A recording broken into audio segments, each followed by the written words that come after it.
Muy buenas noches, mis queridos hermanos de la Iglesia Bíblica Bautista La Misión, profesor Pastor Ramón Perea, compañeros de Instituto Bíblico. Muy complacido de seguir compartiendo nuestras tareas e investigaciones a través de este medio. En el día de hoy, queridos hermanos, voy a compartirles mi investigación sobre la segunda epístola del apóstol Pablo a los Corintios, y para ello tenemos que hacer mención pues, de la primera carta para tener un contexto. Si Pablo no hubiera escrito esta primera epístola, probablemente no sabríamos mucho sobre el gobierno de la iglesia, no tendríamos una noción tan clara de cómo debería ser el comportamiento de la iglesia en el mundo, de su testimonio delante del mundo. Voy a comenzar mencionando algunas cosas a manera de introducción.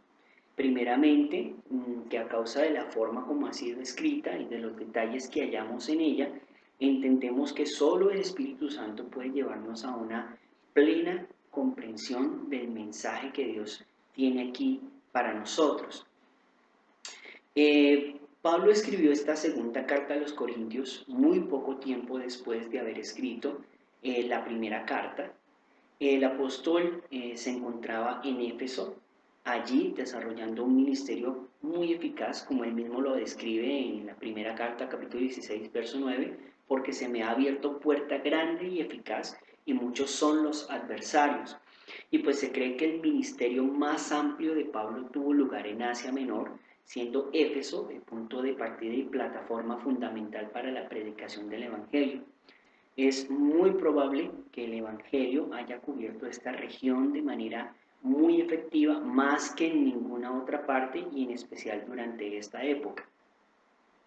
En este orden de ideas es natural pensar que Pablo, debido a esta gran actividad ministerial, no pudiese simplemente abandonar la obra e ir para Corinto, donde él ya supuestamente había dejado establecida una nueva iglesia.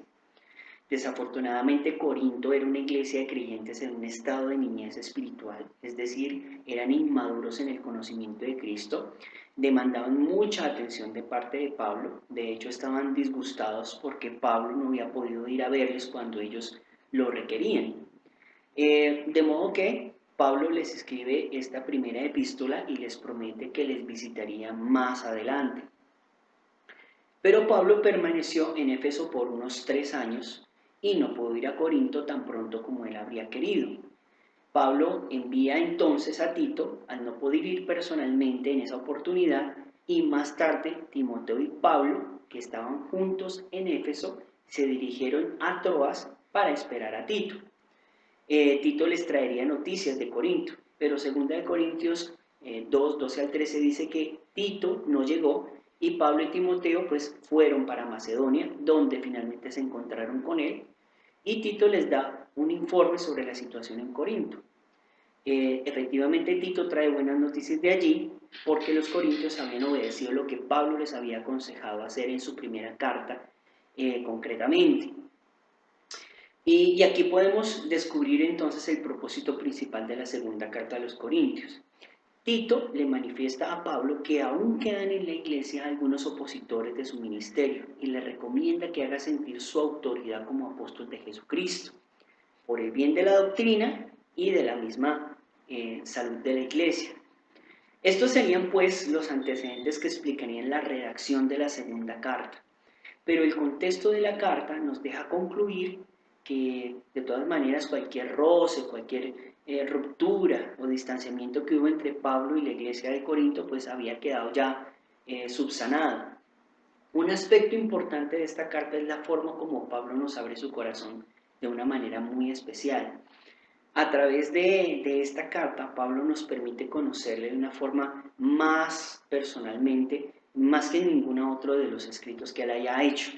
En cuanto al tema de esta segunda carta a los Corintios, diremos que trata sobre las condiciones del ministerio cristiano dentro de la iglesia, las condiciones del ministerio cristiano dentro de la iglesia. Recordemos que la primera de Corintios trataba sobre las condiciones y correcciones en la iglesia. En cuanto a considerar un bosquejo general, vemos que esta epístola es muy difícil de bosquejar, ya que esta carta está menos organizada estructuralmente que cualquiera de las otras cartas de Pablo. Pero es una carta que contiene un mayor número de detalles personales. En cada uno de sus capítulos siempre se desarrolla un tema específico. Algunas veces ese tema parece ocupar el lugar del tema principal de la epístola, pero podemos encontrar que cada capítulo parece resumirse en un versículo clave. Yo hice un bosquejo muy sencillo, muy breve de la carta, de lo que yo consideraría más importante para tener en cuenta en un estudio más detallado. En los primeros 7 capítulos tenemos el consuelo, la consolación, el estímulo del aliento de Dios. Esto tiene mucho que ver con la vida cristiana, con la vida normal de nosotros como creyentes y donde estemos situados. Capítulo 1, del 3 al 24, nos habla del consuelo de Dios que se manifiesta en los planes de la vida. El capítulo 2 habla de restaurar a un creyente que cae en pecado. El capítulo 3 habla sobre el ministerio glorioso de Cristo. El capítulo 4, el ministerio de los sufrimientos de Cristo. El capítulo 5, el ministerio del martirio por causa de Cristo. El capítulo 6 habla de todas las circunstancias del ministerio de Cristo. Y por último, en el capítulo 7, esta primera sección, cerramos con el consuelo derramado por Dios en el corazón de Pablo. Luego tenemos 2 capítulos, ¿no?, donde Pablo habla acerca de la ofrenda, la colecta para los creyentes pobres en Jerusalén, capítulo 8 y 9. Aquí no se habla ya del vivir cristiano, sino del dar cristiano. Capítulo 8, versos del 1 al 6, tenemos el ejemplo del dar cristiano, ¿sí? El capítulo 8 del 7 al 15, la exhortación al dar cristiano. El capítulo 8, 16 al 9, 5, la explicación del dar cristiano. Y finalmente, capítulo 9, 6 al 15, un estímulo al dar cristiano. Luego en los capítulos 10 al 13, el apóstol Pablo habla de una manera muy personal y allí expone su llamado como apóstol. Habiendo hablado del vivir cristiano y de la actitud cristiana de dar, aquí tenemos ahora el ministerio de Pablo. Recordemos que primero fue el vivir cristiano, luego el dar cristiano y ahora hablamos del ministerio de Pablo. En esta sección, entonces vamos a ver en el capítulo 10, la autenticación del apostolado de Pablo. En el capítulo 11, la justificación, reivindicación, la ratificación del apostolado de Pablo. En el capítulo 12, la revelación del apostolado de Pablo. Y luego seguiríamos, capítulo 13, del 1 al 10, la ejecución o cumplimiento del apostolado de Pablo. Y por último, en el capítulo 13, del 11 al 14, la conclusión del apostolado de Pablo. Entonces, vemos aquí, hermanos, el propósito y el bosquejo de lo que sería la segunda carta del apóstol Pablo a los Corintios. Merece un estudio muchísimo más detallado porque pues en cada uno de los capítulos encontramos pues digamos detalles específicos sobre ciertos temas, pero esto sería a grandes rasgos lo que sería la carta, ¿no?